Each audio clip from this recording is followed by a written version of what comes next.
PPP model या public private partnership model किसी भी बड़े प्रोजेक्ट में एफिशिएंसी लाने के लिए सबसे इजी माध्यम है। सरकारी कंपनीज प्रोजेक्ट के अप्रूवल्स प्राप्त करने में ही अपना समय जाया कर देती है, वही पीपीपी मॉडल में सरकार ये सारा काम तेजी से कर सकती है। हम सभी ने इस धारणा को मानते हुए हमारे देश के अंदर कई प्रोजेक्ट्स को विकसित होते हुए देखा है और ये बात कई हद तक सही भी है। लेकिन अगर आपको पता नहीं है तो मैं बता देता हूँ कि ये एक ऐसा मॉडल है जहाँ ट्रांसपेरेंसी के चांसेस बहुत कम हो जाते हैं, जिससे ये मॉडल आसान शिकार बन जाता है घोटालों के लिए। देश की राजधानी दिल्ली में बसे हुए Delhi Noida toll bridge scam इसी मॉडल के ड्रॉबैक्स का एक नतीजा था और एक जीता जागता आज उदाहरण है। आज हम इसी स्कैम के बारे में जानेंगे, लेकिन आगे बढ़ने से पहले चैनल को सब्सक्राइब करना नहीं भूलना।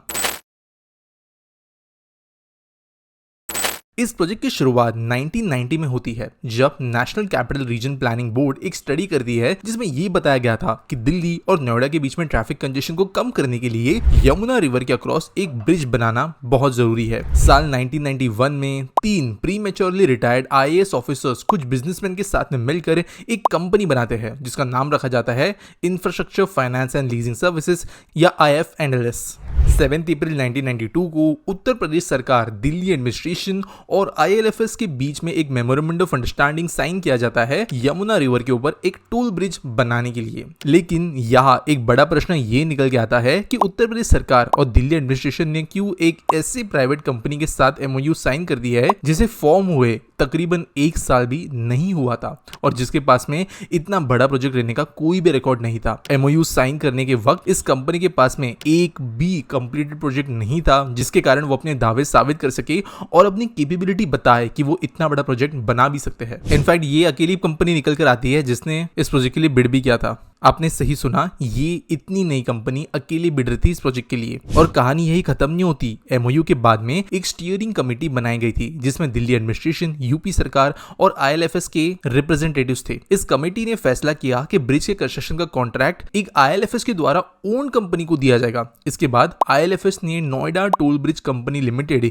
या NTBCL को सेटअप किया और उसे इनकॉर्पोरेट किया और अपना कॉर्पोरेट ऑफिस लखनऊ में स्थापित किया। उसके बाद नोएडा एडमिनिस्ट्रेशन को दी गई अथॉरिटी थी कि वो कोलैबोरेशन को डिटेल फ्रेमवर्क के साथ में तय करे। थरो डिस्कशंस के बाद में नोएडा, ILNFS और NTBCL ने 12 नवंबर 1997 को एक कंसेशन एग्रीमेंट साइन किया। इस कंसेशन एग्रीमेंट में ILNFS और NTBCL को नोएडा दिल्ली एक्सप्रेसवे के कामों के लिए सोल चार्ज दिया गया और ये build own operate transfer basis पर दिया गया था या BOOT मॉडल के ऊपर। मतलब ये है कि प्रोजेक्ट को बनाने का काम, उसकी ओनरशिप, उसको बाद में ऑपरेट करना और ऑपरेशन के बाद में कुछ समय बाद में उसको ट्रांसफर कर देना गवर्नमेंट को, ये सब काम के हिसाब से ये प्रोजेक्ट डिसाइड किया गया था। इसने NTBCL को अलाउ किया था कि वो टोल रेट खुद से फिक्स करे बिना नोएडा एडमिनिस्ट्रेशन के अप्रूवल के। तो आप समझ सकते हो कि ये कहानी कहाँ जा रही है। एक और बात यहाँ पे ये थी कि NTBCL को पब्लिक से कितने साल टोल कलेक्ट करना है इसकी भी कोई लिमिट नहीं थी। अग्रीमेंट के शुरुआती तौर पर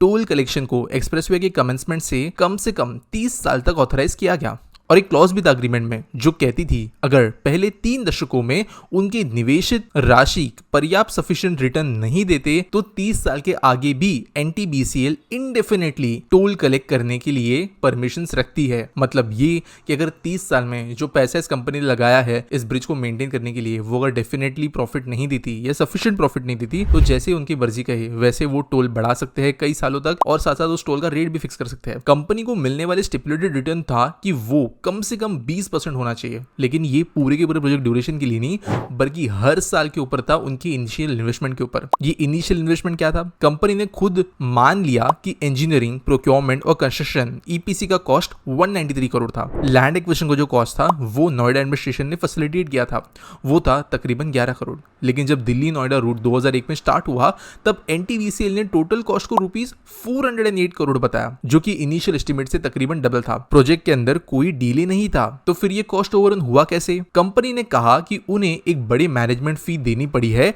लेबर, मटेरियल, मशीनरी और लैंड कॉस्ट के लिए जो 200 करोड़ की थी और मैनेजमेंट फी 200 करोड़ रुपए बताई गई। नोएडा अथॉरिटी को इस मामले में कुछ कहने का अधिकार नहीं था। NTBCL ने अपने खुद के ऑडिटर को अपॉइंट किया था जो कंपनी के क्लेम को एंडोर्स कर रही थी, यानी कह रही थी कि ये क्लेम सही है। तो फिर कमाई को कैलकुलेट करना था 408 करोड़ के इनिशियल इन्वेस्टमेंट पर, यानी स्टिपुलेटेड 20% के हिसाब से कंपनी को कम से कम 82 करोड़ रुपीस का फायदा होना चाहिए था हर साल, और तब जाकर ही ये कंपनी ये मानती कि उनको डिफिनेट रिटर्न्स मिले हैं। लेकिन एक साल बाद ही डीएनडी एक्सप्रेसवे की शुरुआत के बाद कंपनी ने कहा कि अगर वे टोल कनेक्शन माइनस कर ले टोटल कॉस्ट से तो उनकी एक्चुअल कमाई सिर्फ 2 करोड़ रुपए है, जो ये दिखाता है कि पहले एक साल में ही उनको 80 करोड़ रुपए का शॉर्टफॉल हुआ। आप समझ सकते हो कितनी गड़बड़ी यहाँ पर हो रही है। लेकिन यह ऑपरेशनल कॉस्ट को एनटीबीसीएल खुद डिटरमाइन करके अप्रूव कर रही थी पूरी तरीके से इंडिपेंडेंटली। नोएडा अथॉरिटी इस मामले में कुछ कहने का अधिकार नहीं रखती थी अग्रीमेंट के हिसाब से।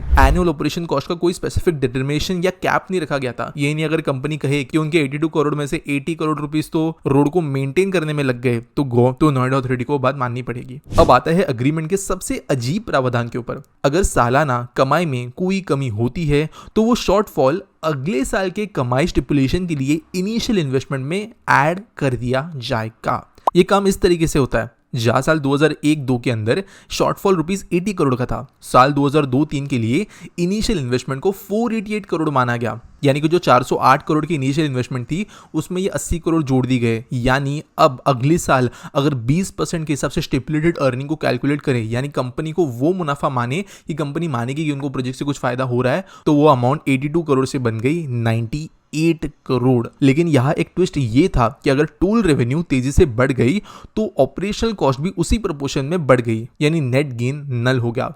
हालांकि ये बात हम क्लियरली समझते हैं कि रोड का मेंटेनेंस जो है वो बढ़ते ट्रैफिक के साथ में इतना सीवियरली इफेक्ट नहीं होगा, लेकिन फिर भी कंपनी के द्वारा अपॉइंटेड ऑडिटर्स ने यही एंडोर्स किया। द प्लानिंग कमीशन की रिपोर्ट में ये पाया गया कि प्रोजेक्ट कॉस्ट को पहले ही बहुत ज्यादा इन्फ्लेटेड रखा गया था। वो रुपीस 408 करोड़ से लेकर 6 के साल तक रुपीस 953 करोड़ तक बढ़ गई थी, यानी कि हर साल का जो लॉस ऐसे कैलकुलेट ये कर रहे थे 20% के हिसाब से, ये 2005-6 तक 953 करोड़ रुपए बढ़ गई थी। और जो ये अजीब प्रावधान था ओरिजिनल कॉस्ट के अंदर चीजें ऐड करते रहने का, ये यहाँ पर बढ़ाते जा रहा था। बेसिकली ये चीजों को इन्फिनिटी तक ले जा रही थी। और प्लानिंग कमीशन इतना हैरान क्यों था? क्योंकि एनटीबीसीएल ने कहा था कि उनके सालाना प्रॉफिट सिर्फ रुपीस 2.6 करोड़ था, जबकि 20% के नियम के मुताबिक कमाई रुपीस 191 करोड़ की होनी चाहिए थी। तो रुपीस 188 करोड़ की कमाई की कमी को टोटल प्रोजेक्ट कॉस्ट में ऐड किया गया था, जिससे ये 953 करोड़ से लेकर कुल रुपीस 1142 करोड़ तक बढ़ गई थी एक साल में। और इसलिए 2005-6 के दौरान प्लानिंग कमीशन के द्वारा दी गई एक महत्वपूर्ण अध्ययन में प्रसिद्ध इकोनॉमिस्ट सेहोली पारगल ने पीपीपी अग्रीमेंट को कठोर शब्दों में क्रिटिसाइज किया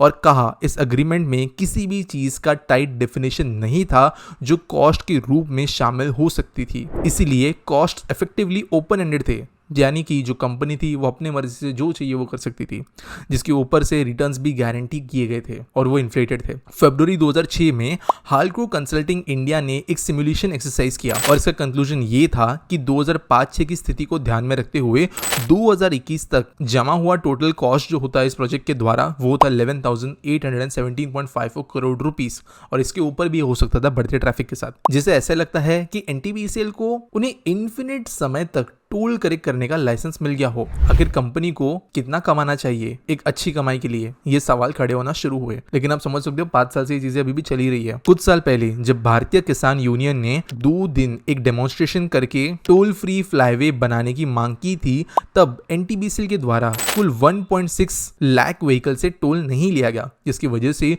उन्होंने लगभग रुपीस 50 लाख का नुकसान बताया। ये भी देखते हुए कि डेमोन्स्ट्रेटर्स ने सिर्फ 2 दिनों के लिए टोल कलेक्शन में बाधा डाली थी, एनटीबीसीएल का खुद का यह दावा था कि उनको 50 लाख का नुकसान हुआ। इसके मुताबिक तकरीबन 30 लाख रुपए हर दिन की कमाई थी, जिसके हिसाब से उन्हें 9 करोड़ रुपए हर महीने कमाने थे। लेकिन अगर आप इस स्टोरी को ठीक से फॉलो कर पा रहे हो तो आपको समझ में आ रहा होगा कि स्टार्टिंग में ये बता रहे थे कि 2 करोड़ ही उनका प्रॉफिट हो रहा है, लेकिन 9 करोड़ तो यहाँ पर वो महीने में कमा रहे हैं। और टोटल कमाई जो जा रही थी 2 करोड़ बताई गई हुई वो 108 करोड़ रुपए थी। लेकिन फिर भी एनटीबीसीएल को ऑपरेशनल कॉस्ट को रुपीस 100 करोड़ के ऊपर दिखा देती है, यानी कि बताती है हाँ पैसा तो आ रहा है लेकिन हमारा खर्चा भी हो रहा है। और जो ये मेन खर्चा आ रहा था ऑपरेशनल कॉस्ट के अंदर वो कहाँ पे बताया जा रहा था ऑडिट के अंदर, तो ये पैसा बताया जा रहा था टॉप मैनेजमेंट की सैलरी और पर्क्स के रूप में। और जो कंपनी के टॉप मैनेजमेंट को कॉन्स्टिट्यूट करते थे वो थे 3 IAS ऑफिसर्स जो D&D के कॉन्ट्रैक्ट को अवार्ड में इंस्ट्रूमेंटल भूमिका निभाते हुए नजर आए थे और रिटायरमेंट के बाद में सर्विस से अलग होकर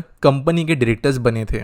लेकिन फिर भी NTPCL का ऑपरेशनल कॉस्ट ₹100 करोड़ से ऊपर दिखाया जाता था और इसका बड़ा हिस्सा कंपनी के टॉप मैनेजमेंट को मिल जाता था। यह सब कुछ साफ है कि कैसे कुछ सरकारी ऑफिसर्स ने अपने पावर और नेटवर्क का फायदा उठाते हुए एक ऐसी कंपनी क्रिएट की जो कि इन्फिनिट मनी इनको दे रही है। कई ऑफिशियल एडमिनिस्ट्रेटिव बॉडीज भी स्कैम के अंदर ऑब्वियसली शामिल है, पर फिर भी ये स्कैम को लेकर कोई स्ट्रिक्ट एक्शन लिया नहीं गया। आपको क्या लगता है ये एक्शन क्यों नहीं लिया गया? सिंपल सी बात है, क्योंकि अग्रीमेंट्स में चीजें लिखी गई है, अग्रीमेंट्स को कोर्ट्स भी बहुत लिमिटेड वे में हैंडल कर सकते हैं। हो सकता है कि कोई नया कानून ऐसा बनाया जा सकता है जो कि ऐसे एग्रीमेंट्स को बाद में नलीफाई कर सके और उसकी रिकवरी भी कर सके, लेकिन ऐसा कोई कानून अभी है नहीं। यानी अभी भी पैसा घटाघट यहाँ पर निगला जा रहा है और कोई एक्शन यहाँ पे फ्यूचर में भी होने के लिए बहुत मुश्किल है। और ये है नोएडा टोल गेट स्कैम, जहाँ पर देश के अंदर IAS ऑफिसर्स जिनको हम बेवजह इतनी इज्जत देते हैं और इनको यहाँ पे सर पे चढ़ा के रखते हैं, वही कहीं ना कहीं पर सिस्टम के अंदर बहुत बेकार सिचुएशंस लिया है। रिसेंटली मुझे कुछ मौके मिले थे जहाँ पर मैं गवर्नमेंट ऑफिशियल्स, चाहे वो ब्यूरोक्रेट्स हो या फिर गवर्नमेंट एम्प्लॉइज, उनसे बात करने के लिए मुझे चांस मिला था और मौका मिला था मल्टीपल दिनों तक ऑपरेशंस को देखने के लिए। बहुत ज़्यादा खराब एक्सपीरियंस मेरा वो था जहाँ पर ब्रिटिश राज अभी भी देश के अंदर चल रहा है, एटलीस्ट गवर्नमेंट ऑफिसेस के अंदर और गवर्नमेंट प्रॉपर्टीज के अंदर। ये मुझे देखने मिला। मैं नहीं जानता कि उसके ऊपर मैं वीडियो बना पाऊंगा या नहीं, क्योंकि काफी टॉपिक वो सेंसिटिव हो सकता है, लेकिन मे बी फ्यूचर में अगर मुझे लगा तो मैं जरूर मेरे पर्सनल एक्सपीरियंसेस के ऊपर भी ऐसी कोई वीडियो जरूर बनाऊंगा। बाकी आपको इसके बारे में क्या लगता है मुझे वीडियो में जरूर बताना और मिलेंगे अगले वीडियो में।